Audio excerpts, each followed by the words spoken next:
하이 스토리 메이커. 오늘 말씀과 의미가 통하는 것 같아서 인사를 오랜만에 해봤습니다. 오늘 말씀의 제목은 평생에 옆에 두고 읽어라입니다. 구절은 신명기 17장 18절 19절입니다. 같이 한 목소리로 읽으시겠습니다. 시작.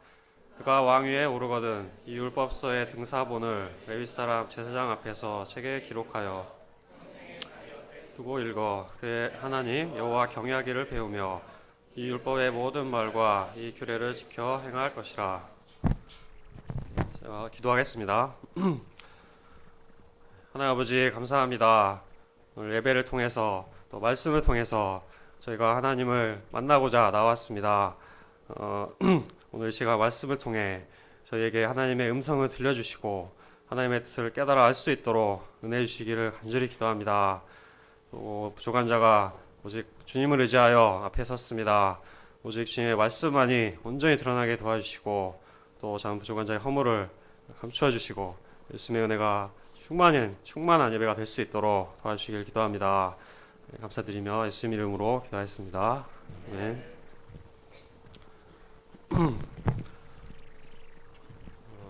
오늘 말씀은 지도자가 가져야 할 자질과 자세에 대해서 말하고 있습니다. 어디든지 사람이 둘 이상 모인 곳에는 반드시 지도자가 있습니다. 또 많은 사람들이 지도자가 되기를 원합니다. 원하지 않는데 지도자가 되기도 합니다. 우리는 한 영혼의 목자요 성경 선생이며 집에서는 자녀들의 부모요 가장이 되고 직장에서도 지도자의 직책에 오를 수 있습니다. 하나님은 인간을 창조하실 때 하나님의 형상대로 지으시고 만물을 다스리는 영장으로 세우셨습니다. 우리는 이미 지도자이거나 장차 지도자가 될 사람들입니다. 오늘 말씀을 통해 하나님이 원하시는 지도자의 자세를 잘 배우고 실제로 그런 지도자가 될 수 있기를 기도합니다. 파트 1 공의로 재판하라. 16장 18절을 함께 읽겠습니다. 시작. 내 하나님 여호와께서 내게 주시는 각 성에서 내 시파를 따라 재판장들과 지도자들을 둘 것이요 그들은 공의로 백성을 재판할 것이니라. 이스라엘 백성들이 가나안 땅에 들어가면 각 성마다 재판장과 지도자들을 세우게 될 것입니다. 그들이 재판을 할 때 가장 우선적으로 요구되는 것은 공의입니다. 하나님은 공의로우시기 때문에 그 나라도 공의로운 나라가 되기를 원하십니다. 19절을 보십시오. 너는 재판을 굽게 하지 말며 사람을 외모로 보지 말며 또 뇌물을 받지 말라. 뇌물은 지혜자의 눈을 어둡게 하고 의인의 말을 굽게 하느니라. 공의로 재판한다는 것은 재판을 굽게 하지 않고 공정하게 하는 것입니다. 재판을 공정하게 하려면 두 가지를 피해야 합니다. 사람을 외모로 보지 말고 뇌물을 받지 말아야 합니다. 인간적인 조건, 즉 지위나 소유나 출신에 따라 판결이 달라지면 안 됩니다. 특히 뇌물은 지혜자의 눈을 어둡게 하고 의인의 말을 굽게 한다고 하였습니다. 심판이 매수되면 승부가 조작되고 교수가 뇌물을 받으면 부정 논문이 나오게 됩니다. 재판관이 부정한 나라는 법 질서와 신뢰가 무너지기 때문에 오래 지탱할 수 없습니다. 하나님은 공의를 따르는 지도자를 기뻐하십니다. 그런 지도자를 축복하시고 그들의 기업을 번성하게 하시는 분이십니다.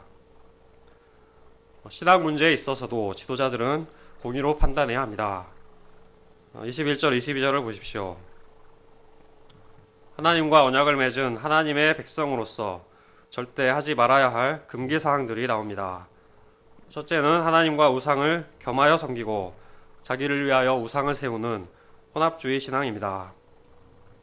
둘째는 하나님께 흠 있는 제물을 드리는 형식적인 예배입니다.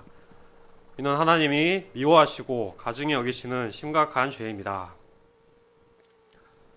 그런데 만약 백성 중에 하나님과의 언약을 어기고 우상을 섬기는 자가 있다면 어떻게 해야 합니까?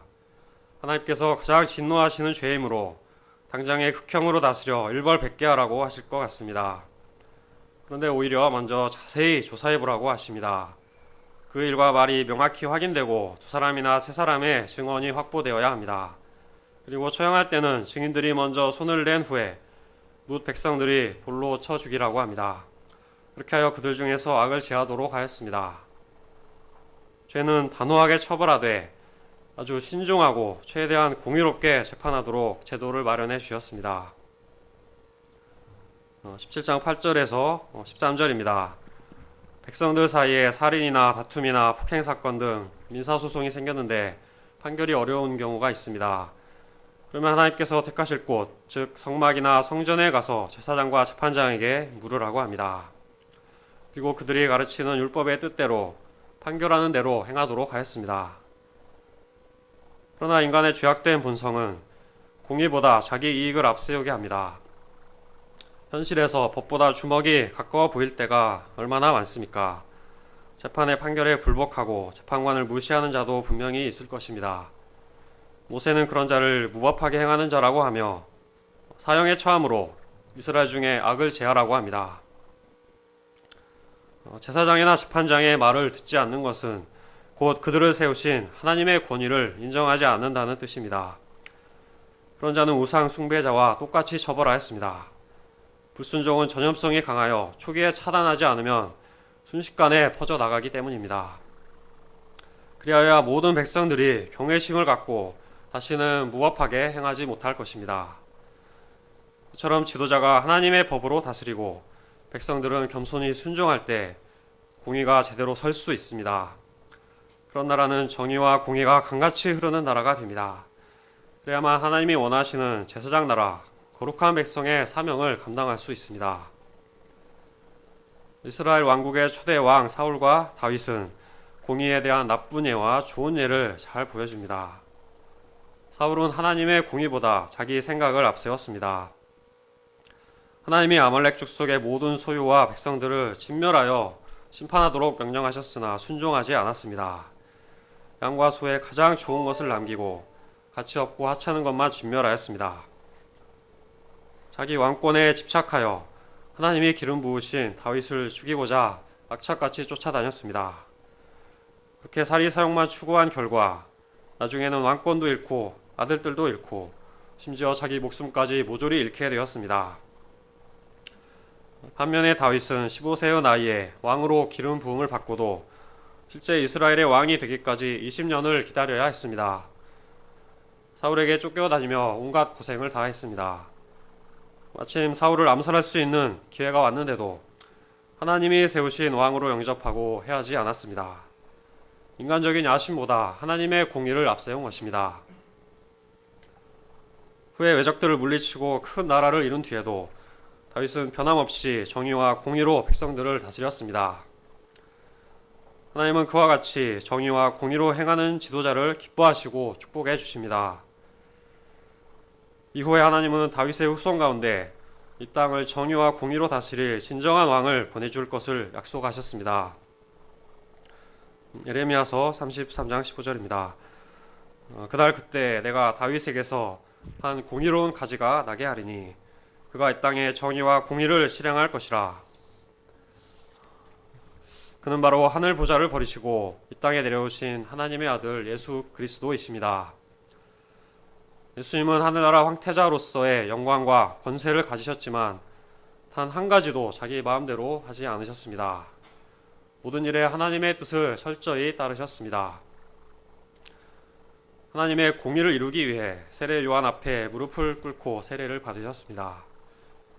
고통스러운 십자가를 앞에 두셨을 때 어찌하든지 피하고 싶은 내면의 갈등과 씨름하며 통곡과 눈물로 밤새 기도하셨습니다. 그러나 예수님은 자기 뜻대로 쉬운 길이나 편법을 택하지 않으셨습니다. 십자가에서 죽는 길만이 하나님의 공의를 만족시키는 길이요 우리를 죄로부터 구원하는 유일한 길이기에 온전히 순종하여 그 길을 가셨습니다. 이로써 우리와 하나님 사이에 죄로 막힌 담을 허시고 새로운 살 길을 열어주셨습니다. 이 땅에 하나님의 의를 온전히 성취하러 오신 예수님, 우리의 죄를 위해 십자가를 지신 예수님은 우리가 배우고 따를 만한 진정한 지도자가 되십니다. 이 예수님을 쫓아 정의와 공의로 행하며 자기를 부인하고 자기 십자가를 지는 자가 하나님이 원하시는 참된 지도자입니다. 우리도 자기 생각을 내려놓고 하나님의 뜻과 공의를 쫓아 먼저 그의 나라와 그의 의를 구하는 삶을 살아야 하겠습니다. 이를 통해 우리 각 사람이 하나님께 크게 쓰임받는 위대한 지도자가 될 수 있기를 기도합니다. 파트 2, 평생의 말씀을 옆에 두고 읽어라. 14절을 보십시오. 이스라엘이 가나안에 정착한 후 주변 나라에 다 왕이 있는 것을 보고 우리도 왕을 세워야겠다는 생각이 들 수 있습니다. 이때 주의해야 할 것이 있습니다. 먼저 하나님이 택하신 사람을 왕으로 세우고 타국인을 왕으로 세우지 말아야 합니다. 보통 사람들은 능력이나 자기의 이익을 따라 지도자를 세우고자 합니다. 정책과 공약을 따져보거나 학연 지원을 우선시할 수 있습니다. 그런데 이스라엘은 하나님께서 친히 다스리시는 신정 국가이기 때문에 그렇게 할 수 없습니다. 인간 왕은 하나님의 뜻대로 다스리는 대리자일 뿐입니다. 그러므로 하나님의 뜻을 잘 분별하여 그대로 통치할 수 있는 사람이 택함을 받아야 합니다. 외국인은 하나님께 대한 신앙과 가치관이 없으므로 더더욱 왕이 될 수 없습니다. 16절, 17절을 보십시오. 왕은 병마를 많이 두지 말고 아내를 많이 두지 말고 은금을 쌓지 말라고 합니다. 이는 모두 지도자의 권력과 밀접한 관계가 있습니다. 예나 지금이나 세상이 돌아가는 모든 동기와 목적은 권력, 정욕, 돈, 이 세 가지라고 해도 지나친 말이 아닙니다. 먼저 지도자는 군비 증강을 통해 권력 강화를 꾀하기 쉽습니다. 세상에서는 이렇게 눈에 보이는 스펙으로 자기의 힘과 능력을 과시하고자 합니다. 일단 병마를 마련하려면 애굽에서 수입해야 합니다. 그들과 자주 교역하게 되므로 우상 종교와 문화가 따라 들어올 수밖에 없습니다. 예수님은 칼을 가지는 자는 다 칼로 망한다고 하셨습니다. 하나님 외에 이러한 세속적인 권력을 의지할 때 반드시 망하게 됩니다. 권력에는 또한 정욕의 유혹이 꼬리처럼 따라다닙니다. 왕들은 외교 정책이라는 명목으로 정략 결혼을 많이 하였습니다. 후계자를 얻기 위해서 후궁을 많이 두었습니다. 그러나 왕이 아내를 많이 두면 향락에 미혹되어 백성을 돌보지 않게 될 것입니다. 많은 아내들이 서로 투기하게 되고 이방 우상들을 잔뜩 갖고 들어와서 신앙을 오염시킬 것입니다. 그러한 일부 다처제에는 참된 사랑도 행복도 없습니다.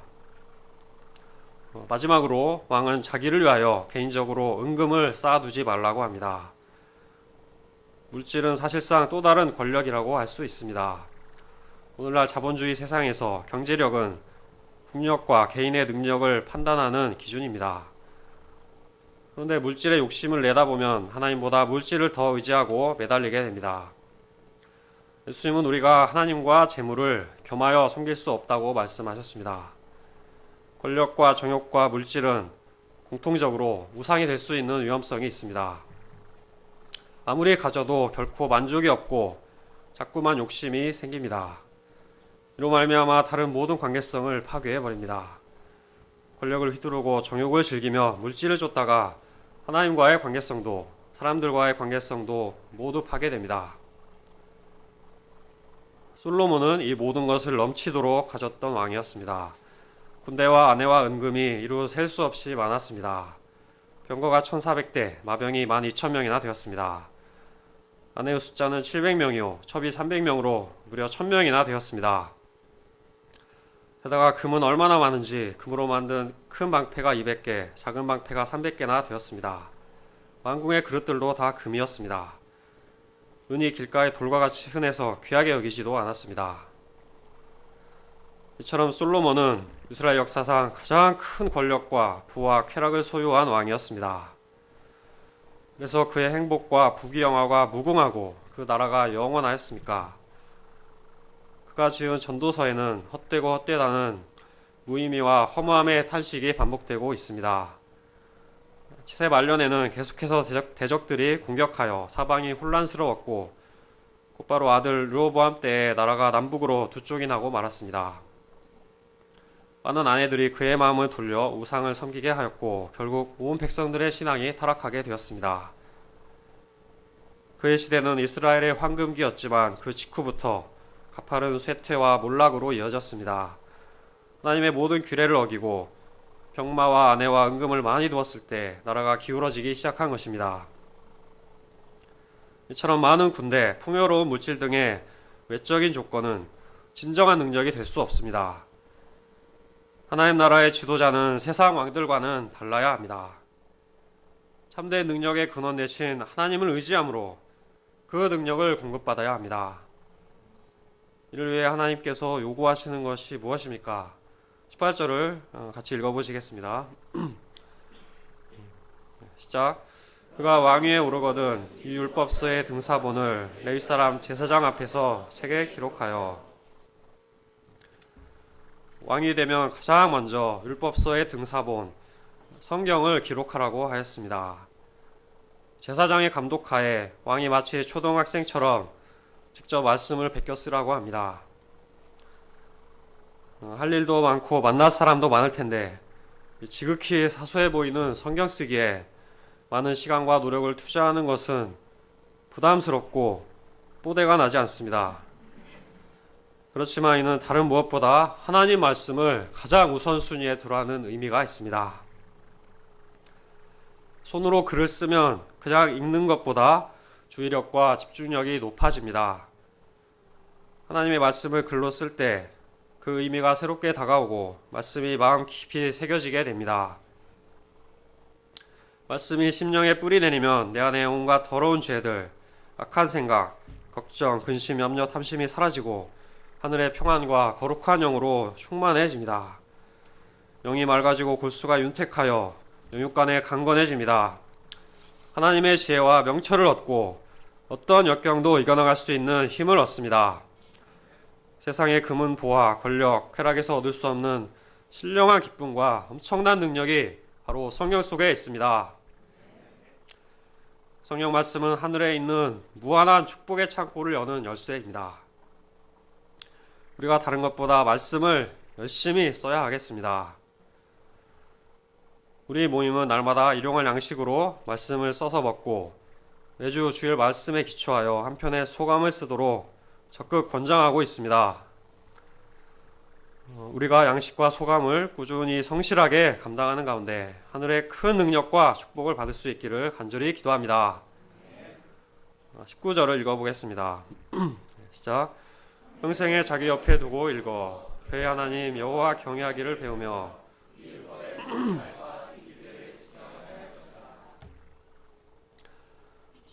왕은 말씀을 평생 자기 옆에 두고 읽으라고 합니다. 평소에 앉는 보좌 옆에 두고 틈날 때마다 말씀을 읽도록 하였습니다. 젊은 시절에만 읽는 것이 아니라 나이 들어서도 평생토록 말씀을 손에서 놓지 말라는 것입니다. 그러면 어떻게 됩니까? 먼저 하나님 경외하기를 배우게 됩니다. 말씀을 계속 읽으면 하나님이 어떤 분이신지, 하나님 앞에 자신이 어떤 존재인지 깊이 발견할 수 있습니다. 하나님을 경외하는 자세와 하나님 앞에 겸손한 심령을 갖게 됩니다. 그리고 율법의 모든 말과 규례를 지켜 행할 수 있는 힘을 얻습니다. 말씀을 항상 가까이 하다 보면 어느새 말씀이 내 안에서 세력을 얻고 나를 지배하게 됩니다. 그러면 말씀에 순종하여 적극적으로 죄와 싸울 힘이 생깁니다. 디모데후서 3장 16절 17절은 말합니다. 모든 성경은 하나님의 감동으로 된 것으로 교훈과 책망과 바르게 함과 의로 교육하기에 유익하니 이는 하나님의 사람으로 온전하게 하며 모든 선한 일을 행할 능력을 갖추게 하려 함이라. 말씀은 하나님의 사람으로 온전하게 하며 모든 선한 일을 행할 능력을 갖추게 합니다. 이는 자기를 절제하고 자기를 관리하는 능력이라고 할 수 있습니다. 자기 절제와 자기 관리야말로 지도자의 능력과 성공의 비결입니다. 수많은 지도자들이 자기 관리에 실패해서 넘어졌고 계속해서 넘어지고 있습니다. 다윗조차도 왕이 되고 나서 안일에 빠져 자기 관리에 실패하였고 결국 정욕의 죄에 넘어지고 말았습니다. 우리는 평생에 하나님의 말씀을 항상 읽고 묵상하여 내면을 말씀으로 채워야 하겠습니다. 이를 통해 하나님 경외하기를 배우고 자기를 절제하며 자기를 관리하는 능력을 덧입을 수 있기를 기도합니다. 또 20절을 보십시오. 그리하면 그의 마음이 그의 형제 위에 교만하지 아니하고 이 명령에서 떠나 좌로나 우로나 치우치지 아니하리니 이스라엘 중에서 그와 그의 자손이 왕위에 있는 날이 장구하리라. 세상 왕들은 자기가 최고인 줄 알고 제멋대로 권력을 휘두르며 교만하고 부패하여 망하는 경우가 많습니다. 다윗 왕 이후에 남유다와 북이스라엘을 통틀어 41명의 왕이 있었습니다. 그러나 제대로 된 왕이 거의 없습니다. 히스기야와 요시야 왕 외에는 대부분 악을 행했고 말년에 비참해졌습니다. 그 이유가 무엇입니까? 하나님의 법인 성경을 가까이 하지 않았기 때문입니다. 하나님 경외하기를 배우지 않았기 때문입니다. 하나님의 왕되심을 인정하지 않고 자기 욕심에 기초해서 통치했기 때문입니다. 군사력과 물질과 강대국을 의지했습니다. 결국 아수르와 바벨론에게 망해서 비참한 포로 생활을 하게 되었습니다. 이는 하나님의 말씀에 순종하지 않고 죄를 따라 살다가 사탄의 노예로 비참하게 된 우리의 모습과 같습니다. 이런 인생들을 위하여 하나님의 말씀이 육신이 되어 내려오셨습니다. 예수님은 우리 가운데 거하시며 진정 말씀으로 사는 삶이 어떤 것인지 그 본을 보여주셨습니다. 예수님은 말씀 그 자체이시지만 어려서부터 성경을 열심히 배우셨습니다. 그래서 사탄이 유혹해 왔을 때 신명기 말씀으로 가볍게 물리치셨습니다. 바리새인과 서기관들이 공격해 왔을 때도 이사야서와 시편 말씀 등을 인용하여 통쾌하게 승리하셨습니다. 부활하신 후에는 제자들을 찾아가셔서 모세와 모든 선지자의 글로 시작하여 모든 성경에 쓴 바 자기에 관한 것을 자세히 설명해 주셨습니다. 예수님은 말씀과 기도에 세상의 어떤 것도 의지하지 않으셨습니다. 왕으로서 예루살렘에 입성하실 때 말 한 마리 없어 나귀 새끼를 빌리셔야 했습니다. 평생 머리 둘 곳조차 없고 아내도 없었습니다. 그 하나뿐인 생명까지도 십자가에 온전히 내어주셨습니다. 그 인생은 처음부터 끝까지 말씀을 성취하고 말씀에 철저히 순종한 삶이었습니다.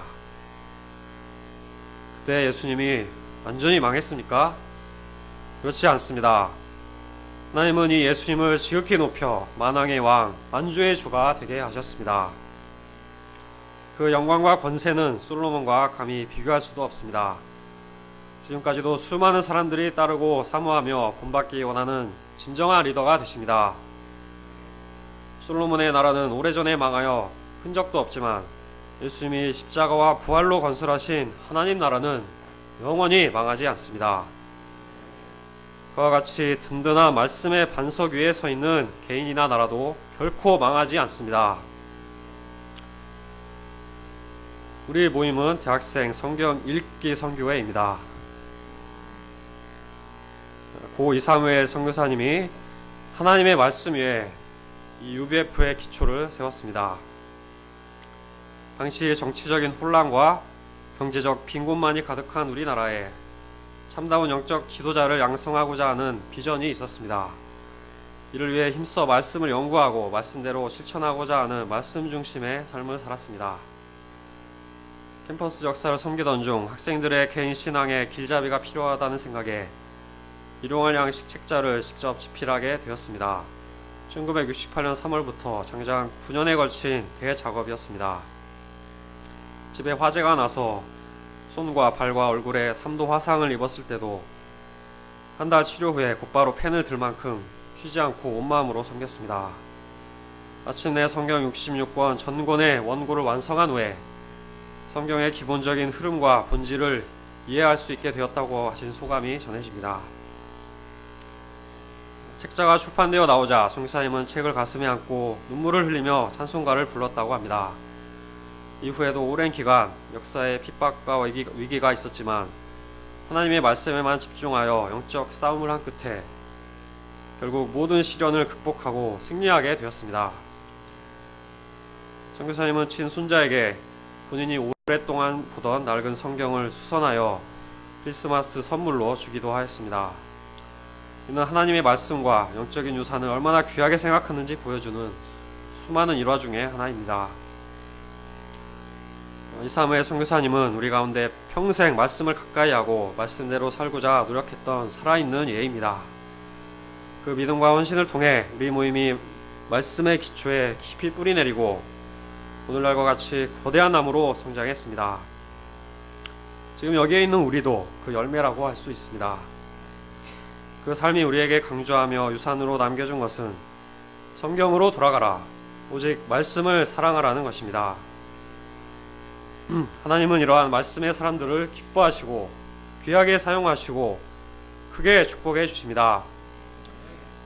당대를 넘어 자손 만대까지 넘치도록 복을 부어 주십니다. 우리 모두가 그런 성경의 사람이요 말씀의 공동체가 될 수 있기를 기도합니다. 말씀을 사모하고 말씀을 가까이 함으로 진정한 능력을 얻고 영원히 축복받는 삶을 살 수 있기를 기도합니다. 파트 3, 너와 같은 선지자 하나를 일으키고 18장 1절을 같이 읽겠습니다. 시작. 레위 사람 제사장과 레위의 온 지파는 이스라엘 중에 분깃도 없고 기업도 없을지니 그는 여호와의 화제물과 그 기업을 먹을 것이라. 제사장과 레위인들은 백성들에게 말씀을 가르치고 제사를 섬기는 사람들입니다. 백성들의 성경 선생이며 목자라고 할 수 있습니다. 하나님은 그들을 특별히 택하시고 특권과 사명을 맡기셨습니다. 여호와의 이름으로 섬기게 하기 위하여 따로 분깃이나 기업이 없고 백성들이 하나님께 드리는 것으로 살게 하셨습니다. 이런 제사장들과 레위인들이 제 역할을 감당해야만 가나안의 우상 문화로부터 백성들의 신앙을 지킬 수 있습니다. 9절에서 14절을 보겠습니다. 가나안 땅에는 우상을 숭배함으로 말미암아 그 아들이나 딸을 불 가운데로 지나게 하는 자들이 있었습니다. 또 점쟁이나 기륭을 말하는 자, 요술하는 자나 무당, 진언자, 신접자, 박수, 초혼자들이 있었습니다. 이는 하나님께서 가증히 여기시는 일이요 용납하지 않으시는 일입니다. 이런 자들은 반드시 쫓아내고 한 마음으로 하나님만 섬김으로써 하나님 앞에 완전해야 합니다. 15절부터는 선지자에 관한 말씀입니다. 제사장이 백성 편에서 하나님께 나아가는 중보자라면 선지자는 하나님을 대신해 백성들에게 말씀을 선포하는 대언자입니다. 과거 호렙산에서 총회가 열렸을 때 백성들이 하나님을 두려워하므로 직접 대면하기를 꺼려했습니다. 그래서 모세가 하나님과 직접 대면하여 말씀을 받고 백성들에게 대신 전해주는 선지자가 되었습니다. 그런데 20절에 보면 잊지도 않은 말씀을 제 마음대로 전하거나 다른 신들의 이름으로 말하는 선지자도 있는 것을 보게 됩니다. 그러한 거짓 선지자는 증언과 성취함으로 그 열매로 진실된지 어떤지 알 수 있습니다. 우리는 오직 하나님이 주신 말씀의 기초에서 양들을 돕는 참된 선지자를 따라야 합니다. 18절 말씀을 같이 읽으시겠습니다. 시작. 내가 그들의 형제 중에서 너와 같은 선지자 하나를 그들을 위하여 일으키고 내 말을 그 입에 두리니 내가 그에게 명령하는 것을 그가 무리에게 다 말하리라. 하나님께서 장차 모세와 같은 선지자 하나를 일으키실 것이라고 하십니다. 이는 궁극적으로 예수 그리스도를 가리킵니다. 예수님은 참 선지자로서 우리를 모든 진리 가운데로 인도하십니다. 그 삶과 생애를 통해 하나님을 우리에게 완벽히 계시해 주셨습니다. 히브리서 기자는 이 예수님을 하나님의 마지막 말씀이라고 하였습니다. 예수님의 십자가와 부활을 통해 하나님의 모든 계시가 완성된 것입니다. 오늘날 하나님은 성경을 통해서 우리에게 말씀하십니다. 성경 자체가 가장 정확하고 참된 선지자입니다. 우리는 성경 말씀을 절대적인 하나님의 계시로 영접하고 말씀 자체를 굳게 믿고 말씀에 순종하는 삶을 살고자 힘써야 하겠습니다. 지금까지의 모든 지도자들의 역할과 직분을 불완전한 인간들이 감당했을 때 많은 한계가 있었습니다. 그러나 이제는 예수님 안에서 그 모든 역할이 하나로 통합되었습니다. 예수님은 우리를 위한 선지자요 제사장이며 왕이 되십니다. 우리 죄를 대신하여 십자가에 못 박혀 죽으심으로 단번에 영원한 제사를 드리셨고 죽은 자 가운데서 부활하여 하늘과 땅의 모든 권세를 받으셨습니다. 예수님을 믿음으로 우리는 죄사함과 구원을 얻을 뿐 아니라 왕같은 제사장이요 그의 소유가 된 백성으로 부르심받게 되었습니다. 세상의 빛과 소금이 되어 영향력을 끼치고 복음을 전하는 지도자의 직분과 사명을 받았습니다.